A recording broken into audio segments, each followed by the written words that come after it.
Hi කොහොමද ඉතින් ඔයාලට ඔන්න මම අද අරගෙන ආවේ මිනි ව්ලොග් එකක් ඊයේ හවස් වරුව කොහොමද ගෙවුනේ කියලා ඔයාලට පෙන්නන්න. විශේෂ දෙයක් නැහැ. මම දවස් දෙකකට ගෙදර ආවා පොය නිසා. ඉතින් මුළු හවස් වරුවම වගේ කුඹුරේ තමයි ගෙවුනේ. මම කලින් පාර ගෙදර එනකොට චූටි පැලනේ තිබුණේ. ඉතින් මට පුදුම ආසාවක් තිබුණේ දැන් ගොයම් පැල ලොකු වෙලාද කියලා බලන්න. මම ඔයාලට පෙන්නන්නම්.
ඉතින් මේ දවස්වල වෙසක්නේ වෙසක් කොළඟත් එක්ක ඉර බැහැගෙන යනකම්ම මම ඉතින් එහෙට මෙහෙට වෙවි කුඹුරේ තමයි හිටියේ.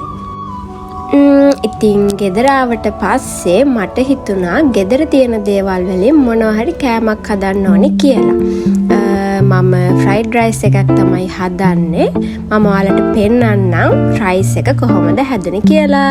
රයිස් එකට ඇඩ් කරේ බෙල් පෙපර්, කැරට්, ඒ වගේම ගාලික් ටිකක් වැඩිපුර දැම්මා. මොකද රයිස් එක හොඳ සුවඳට තියෙන්න ඕන නිසා. සමහර අය නම් රයිස් හදනකොට ඒකට බිත්තර කලවම් කරනවා. මම ආස නැහැ රයිස් එකත් එක්ක අර බිත්තර මික්ස් වෙලා කන්න. නූඩල්ස්, පාස්තා වගේ දේවල් හදනකොටත් මම බිත්තර ඇඩ් කරන්නේ නැහැ. හැබැයි බුල්සායි එකක් හරි ඔම්ලට් එකක් හරි උඩින් දාගෙන කන්න පුළුවන්. හරි හදලා ඉවරයි. ඉතින් මේ තියෙන්නේ මම හදපු රසම රස ෆ්‍රයිඩ් රයිස් එක.